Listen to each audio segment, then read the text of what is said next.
lu di sini itu sama dengan 1 tahun gaji lu di Bandung.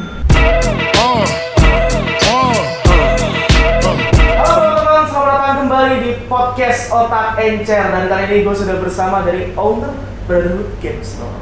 Halo. Halo. Iya, baik ya. Jadi seperti yang teman-teman bisa lihat, di sini sudah ada berbagai macam kartu. Di sini ada Yu-Gi-Oh, One Piece, dan Pokemon. Nah, jadi aku mau nanya banyak banget kok soal tentang industri bisnis perkartuan ini. Kok mulainya dari mana kok ini? Oke, kita sebutnya TCG ya. TCG. Trading Card Game. Trading Card Game ya. Karena kartunya bisa di trade. Bener. Trade-nya bukan cuma sama kartu lagi, tapi sama uang ya. Sama uang. Gitu. Jadi industri ini luas banget, terus umurnya itu udah lebih dari 30 tahun ya. Iya. Untuk Pokemon itu udah 26 tahun, Yu-Gi-Oh udah jauh. Dan sekarang ada One Piece juga dari Bandai ikut bermain di bisnis ini. Iya. Semenjak pandemi itu mungkin karena orang bosen di rumah. Bosen ya di rumah. Nah, hobi ini itu tiba-tiba melejit lagi. Sebenarnya nggak melejit lagi sih, tadinya juga sudah ada momentumnya. Bagus gitu, cuman karena ini orang jadi semakin begitu. Oke. Kalau dari Brotherhood Game Store sendiri kok mulainya tuh ceritanya gimana kok? Awalnya itu karena Pokemon itu tiba-tiba ada yang bahasa Indonesia. Iya benar. Jadi kalau dulu waktu gua SD itu gua main itu kan bahasanya Inggris ya benar. Nah, terus tiba-tiba 2018-2019 itu ada nih Pokemon Indonesia. Jadi license-nya dibeli oleh AKG dari Saling Group. Jadi adalah Pokemon official bahasa Indonesia. Nah, awalnya sih karena dari SD kan seneng ya nostalgia Jadi gue coba beli kartunya, boxnya cari di toko di Bandung gitu. Nah kemudian karena gue lumayan hardcore ya kayaknya, sukanya gitu, jadi beli dan toko yang gue suka beli itu suka nggak punya barang. Habis tunggu restock. Nah jadi akhirnya gue pikir gue coba kontak AKG-nya langsung. Nah jadi gue kontak Pokemon Indonesia-nya dan saya punya tempat juga kebetulan, jadi bukalah Brotherhood Game Store itu. Awalnya itu di atas kafe yang gue punya, restoran. Nah balik lagi yang tadi awal disampaikan ya, karena pandemi tiba-tiba melejit sekali gitu. Jadi tadinya hanya toko, sekarang bisa dibilang gue wholesaler ya. Jadi banyak toko-toko itu ambil juga lewat Brotherhood ini. I see. Nah, ini yang menjadi banyak pertanyaan dari para penonton. Kok bisa satu kartu ini harganya mahal itu? Coba kita breakdown ya. Kartu itu ini tuh kalau yang ini kenapa mahal itu, pertama dia punya value lebih karena dia itu kartu promo yang cuma bisa didapetin kalau lu datang ke Museum Tokyo. Waktu itu di Tokyo itu ada pameran dengan kolaborasi dengan Edvard Munch, itu seniman yang karya seninya udah triliunan rupiah lah kalau dihargai. Nah, dibuatlah juga kartu ini sebagai promo untuk orang-orang yang datang. Awalnya sih nggak ada value-nya, nggak begitu berharga ya. Cuman seiring berjalannya waktu, ini kan 2018 ya. Sekarang 2023 karena udah nggak bisa dibeli lagi nih, mau cari di mana lagi. Betul. Jadi otomatis di secondary market harganya naik terus. Kemudian di dunia kartu ini, mau kartu Pokemon, kartu One Piece, kartu Yu-Gi-Oh, ada yang disebut grading company. Jadi grading company itu adalah sebuah perusahaan yang menilai bagaimana kualitas dari kartu tersebut, karena kita brewek itu belum tentu mulus kan. Bener. Siapa tahu ada cacatnya. Iya. Nah grading company ini itu ini juga udah mungkin lebih dari 30 tahun ya, dari zaman kartu baseball atau apa. Iya. Di film-film Hollywood juga banyak kan mesin waktu, Iya. beli kartu spot card tertentu, Iya. karena sekarang harganya Iya, sudah mahal sekali gitu. betul. Nah, jadi dia itu ada apa namanya ya, penilaian itu ada dinilai centeringnya. Jadi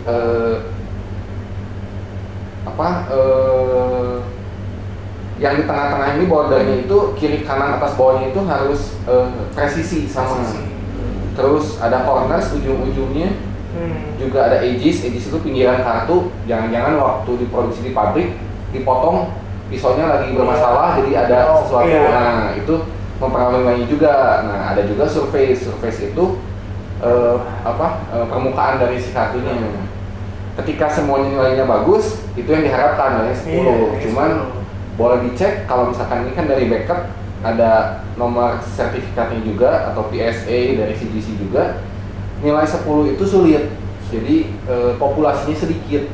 Jadi udah kartunya langka, pengen juga dapet yang 10. Nah, itu yang bikin harganya wow, begitu.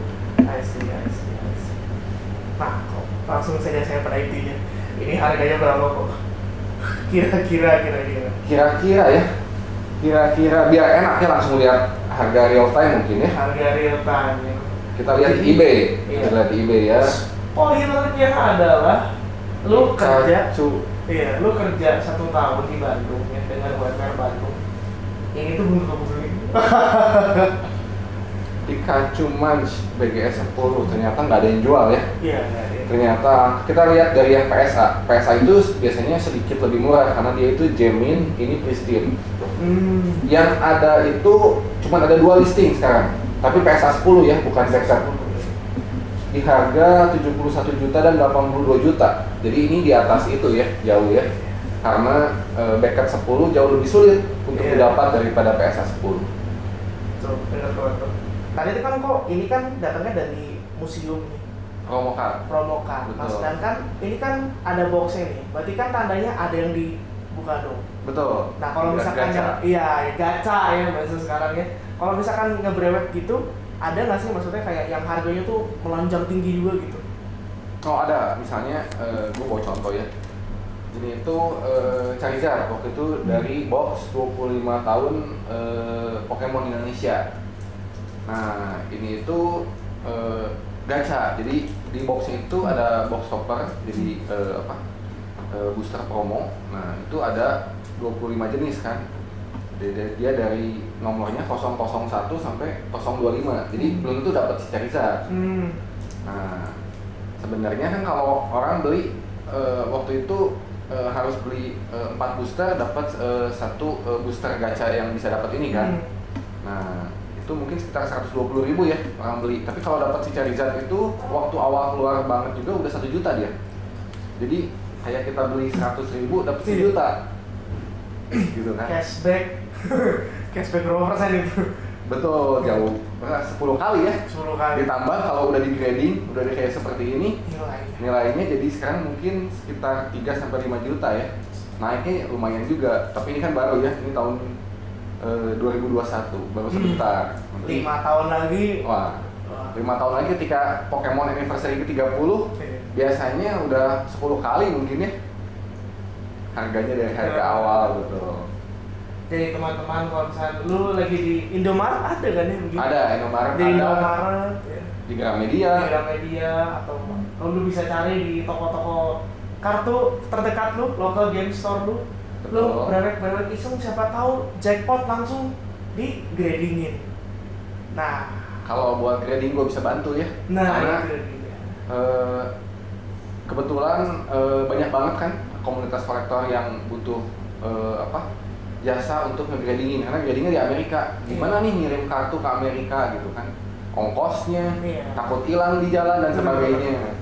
Nah untuk itu Brotherhood itu kita punya service grading submission juga. Jadi lu tinggal duduk tenang, kasih kartunya ke kita, nanti kita akan kirimkan ke grading company yang lu pengen, mau ke PSA, mau ke CGC ataupun mau ke backup.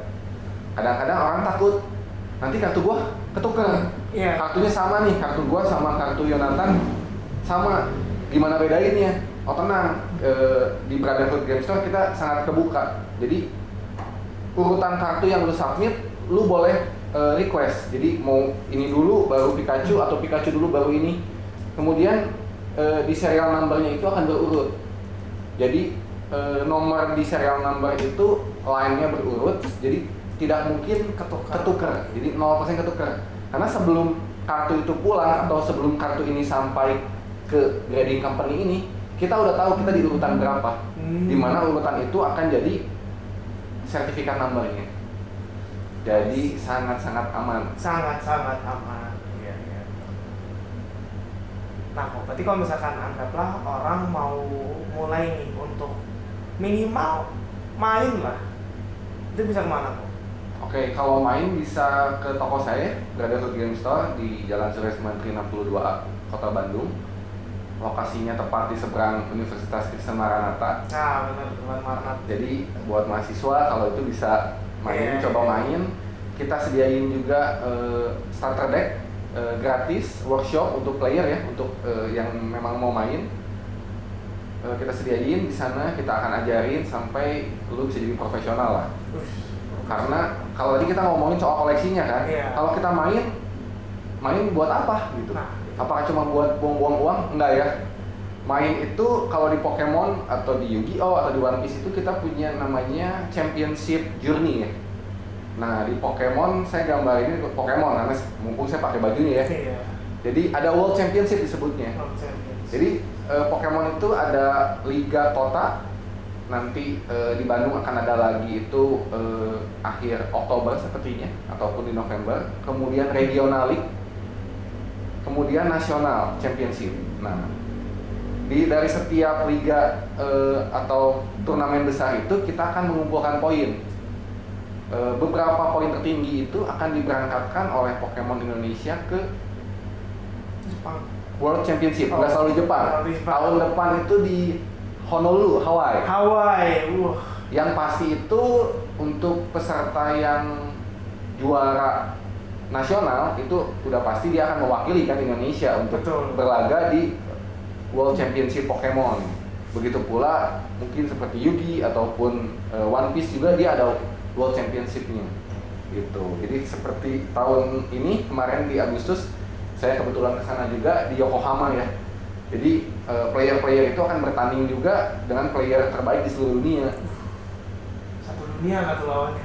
Iya. Mengharumkan nama bangsa, betul, keluarga, ditambah hadiahnya juga nggak main-main ya. Coba hadiahnya itu ratusan juta ya.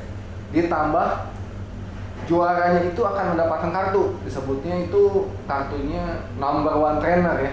Kalau betul, yang kalau juara dunia itu kartunya kalau nggak salah itu ya di atas 1 miliar ya harga kartunya ya.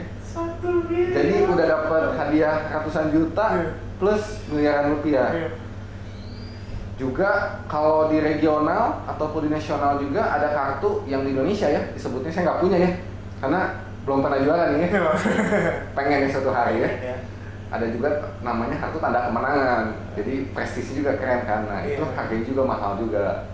Tapi kita nggak ngomongin soal uang ya, melulu soal uang gitu. Jadi kalau untuk adik-adik gitu misalkan yang masih SMA, SMP ataupun SD itu tuh ada jenjangnya. Jadi ada yang junior, ada yang senior, ada yang master. Ada umurnya juga. Betul. Kalau yang junior itu kalau tidak salah itu harus lihat di web Pokemon ya. Itu hadiahnya itu scholarship ya, jadi beasiswa ya. Jadi lumayan tuh kan. Jadi ya nilainya juga besar juga gitu. Iya. Jadi sebenarnya ini tuh bisa jadi pekerjaan sampingan tanda kutip. Kalau dibilang seperti itu bisa juga sih. Iya, secara bisa sekali ya. Bisa sekali ya betul.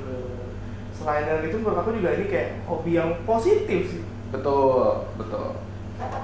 Karena kalau mau jadi pekerjaan sih bisa juga. Kalau nggak jadi player, cari sesuatu benefitnya dari hadiah pertandingan. Bisa juga jadi berjualan kartu ini ya, karena kalau kita lihat semua di TikTok dari sore sampai subuh brewek terus ya. LBB Live Break Box sebutnya ya. Black box. Oh, itu yang mau jadi tiktokers atau tiktokers juga bisa sih. Kalau butuh barangnya atau apa bisa kontak ke Brotherhood Game Store.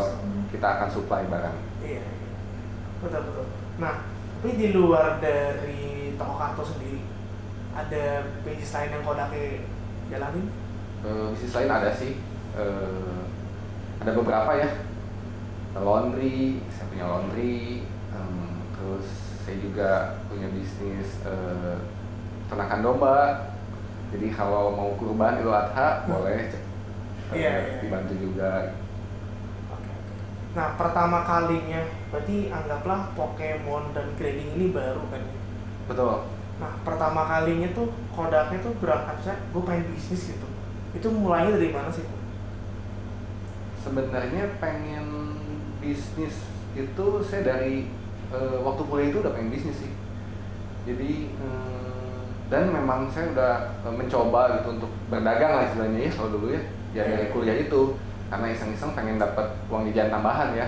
Iya. Seperti itu sih. Iya. Nanti kira-kira mulainya dari kapan kok? Dari 2009 ya. 2009 ya. Udah banyak sih usaha yang macam-macam yang dicoba gitu. Iya. Banyak juga gagalnya gitu. Cuman beberapa berhasil juga dan menikmati hasilnya. Iya. Nah, terus kalau misalkan sebenarnya ini sebuah perdebatan yang lagi bisa dibilang cukup ramai lah dikarenakan mulai banyaknya maksudnya content-planner istilahnya. Jadi mereka tuh bikin konten dan mereka entrepreneur. Salah satu premis yang mereka sering bicarain itu adalah kalau kerja kantoran tuh nggak sebagus itu. Nah, menurut Kodake gimana? Sebagai pebisnis nih yang umurnya udah lama nih. Sebenarnya kalau gua percaya kerja kantoran juga nggak jelek ya. Tuh. Tapi bisnis ya bagus juga gitu. Jadi balik lagi ke orangnya. Jadi kalau ada pengusaha senior lah yang maksudnya yang gua ada punya mentor gitu ya yang dia sudah sukses besar lah perusahaannya. Kadang dia bilang orang itu tergantung kalau bahasa kita orang Sunda ya. Tergantung jenisnya. Jadi ada yang memang profesional atau pekerja kantoran, juga ada yang memang dia pebisnis gitu. Karena bisnis itu butuh keberanian lebih ya. Kalau pekerja kantoran, waktu COVID kemarin nggak pusing, enak work from home, work from anywhere, Iya, betul. gaji tetap masuk. Kayak gitu, Pak. Yang pusing yang punya perusahaannya. Iya. Gimana nih tetap bisa bayar gaji para karyawannya? Betul. Seperti itu. Jadi kalau di bisnis sih ya coba aja ya. Yang penting berani coba, gagal coba lagi. Gitu. Pasti kalau kita berusaha sih hasilnya nggak akan mengkhianati ya. Seperti itu. Kalau dari Kodake sendiri ada nggak misalnya satu kata gitu dari entah mentor yang itu tuh menjadi fondasinya gitu untuk Kodake sekarang? Mungkin kata yang selalu gue inget ini sebenarnya harusnya genderless ya. Cuman orang yang ngomong itu karena ngomongnya ke gue cowok gitu kan. Kalau jadi cowok itu atau laki-laki itu harus punya tulang gitu. Karena tulang jadi daging. Kalau punya daging doang habis atau busuk. Maksudnya itu jadi kan kalau kita tulang itu kan menyanda daging dulu ya. Iya. Kalau ada daging tapi nggak ada tulang, kebayang nggak? Iya, benar. Gitu kan? Iya, betul. Nah, jadi selama kita misalkan modal minim ataupun di saat-saat sulit, kalau kita punya daya juang ya, kita nggak menyerah gitu, kita berusaha juga berdoa, ya otomatis akan ada lah gitu. Walaupun mungkin hasilnya sekarang belum kelihatan, tapi tiba-tiba nanti suatu saat pasti membuahkan hasil gitu. Sama seperti bisnis inilah. Ini awalnya kan mungkin bukan bisnis yang seperti gimana ya. Iya. Cuman siapa yang tahu tiba-tiba pandemi ya. Iya. Sebelum pandemi bisnis laundry gua enak banget. Gua punya banyak laundry di universitas. Iya. Ketika COVID melanda, universitas tutup semua ya, Iya. semua belajar online. Belajar online. Mahasiswa pulang kampung Pulang semua, kampung tutup semua. Iya. Kolaps dong bisnis tuh kan. Iya, iya. Seperti itu. Bisnis ini, tadinya ya mungkin sebelah mata, tapi ternyata karena pandemi jadi katalis, melejit lah dia. Tapi gue juga nggak mau bisnis ini cuman seperti apa istilahnya soda ya, dikocok, melejit, Iya. udah kempes Iya. gitu. Enggak sih. Justru di sini pandemi sudah beres, tetap semakin oke. Karena komunitas bertambah, player bertambah, kolektor bertambah. Tadinya mungkin pekerjaan susah, bisnis susah, sekarang sudah membaik. Dia punya uang lebih untuk spend lebih besar lagi di dunia hobi. Iya. Jadi keuntungannya di sini itu seperti itu gitu. Di dunia hobi saya melihat peluangnya seperti itu. Betul, betul, betul. Karena hobi itu sebenarnya menurut aku ya kayak dibanding bukannya maksudnya membilang bisnis lain itu jelek, tapi kalau aku ngelihat sendiri bahwa bisnis hobi itu nggak pernah mati sih. Ya betul. Asal kita maksudnya rawat, kita pelihara dengan baik ya. Kadang kan di semua bisnis sama ya, kejujuran itu paling penting ya. Jadi kalau ada hal-hal yang tidak jujur atau tidak berintegritas itu yang bikin suatu bisnis itu biasanya rusak ataupun istilahnya kolaps ya, seperti itu. Iya, iya, betul, betul, betul. Nah, terus ini balik ke kartu nih. Kenapa maksudnya menurut Kodaknya sendiri sepengalamannya, kira-kira yang bikin orang seneng main kartu itu apa sih? Pertama itu kartu itu mikir ya. Jadi kita itu bukan cuman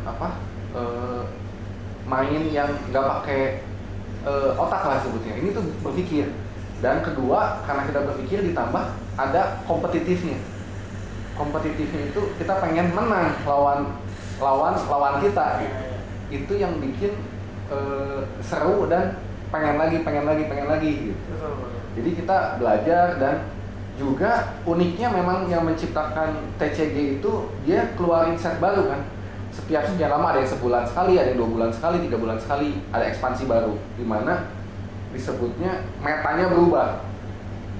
Ataupun kalau kolektor koleksinya ada lagi yang baru lagi. Iya. Artnya makin bagus, cakep banget ya gambarnya gitu. Jadi itu yang bikin hobi ini atau bisnis ini kartu ini nggak ada matinya gitu. Betul. Kalau meta itu kalau buat yang awam nggak tahu meta itu apa ya, meta itu most effective tactic available gitu. Iya. Jadi ya berarti kan itu namanya juga taktik ya. Iya. Dicari lagi yang paling efektif itu yang mana gitu. Betul. Jadi itu serunya. Nah, iya. Berarti kalau misalkan bisa dibilang ada nggak sih kok kayak setelah dari udah ada toko kartunya, udah ada grading service-nya gitu, udah ada community-nya, ke depannya Kodaknya ngelihat toko Brotherhood itu kemana sih gitu di depannya? Otomatis dari tadinya toko, terus sekarang kita juga jadi sebagai wholesaler, kita jual lagi ke toko-toko, kemudian punya bisnis grading, kita punya tempat main dengan kapasitas yang mumpuni juga. Kita dari Brotherhood sih kita pengennya sebagai distributor ya. Jadi kita pengen suatu hari akan pegang satu brand TCG yang kita yang distribusi ini. Karena kenapa? Karena saya sendiri sebagai ownernya benar-benar suka di game TCG ini, juga happy ngejalaninnya tanpa beban gitu. Jadi terus kita lihat juga potensi Indonesia, maksudnya banyak banget orangnya. Iya benar. Jadi bisnis ini masih sangat layak untuk dikembangkan berpuluh-puluh tahun ke depan sih. Karena kalau kemarin saya ke Jepang lihat ke toko-toko dan sebagainya, wah kita jauh banget ya. Kalau di sana itu tiap hari penuh, seating capacity bisa di atas 64 orang, 64 player gitu. Bayangkan di Jepang dengan lahan yang sempit, Iya. mahal, maksudnya kita toko makanan lah ya, ramen gitu ataupun makanan apa yang rame, kecil-kecil kan. Ini bisa toko kartu dengan kapasitas 64 player, bayangkan lagi toko kartu yang sama, jadi dengan brand yang sama bisa sebelah-sebelahan di jalan besar, di gedung, saking berarti kan animo dan demandnya tinggi banget di sana gitu. Juga kalau lihat di Amerika juga, kita di sini player baru nasional 340-an ya untuk Pokemon. Yu-Gi-Oh saya kurang hafal. Kalau di Amerika gitu ribuan orang ya yang main, jadi kan atau puluhan ribu, jadi sangat layak untuk dikembangkan gitu. Betul. Jadi napasnya panjang. Betul. Asik. Oke. Berarti kalau aku boleh nge-recap dari pembicaraan kita hari ini, bahwa jangan memandang mata apapun yang suka ada kesampingan, karena contoh maksudnya dari kartu ini aja, bahwa ternyata ini bisa jadi sumber pendapatan yang kita nggak pernah tahu gitu, bahwa ternyata nilainya fantastis itu. Dan kalau misalnya kita mau mulai usaha, jangan capek, harus coba terus, harus ada tulang. Betul. Oke. Kalau dari aku segitu aja kok. Thank you for coming to this podcast. Thank you. Dan teman-teman kalau misalkan ada ide atau mau ngomongin, misalkan mengundang siapa lagi nih business owner, teman-teman boleh komen di bawah. Dan jaga kesehatan teman-teman, dan stay kreatif, stay humble, dan sampai berjumpa di episode selanjutnya.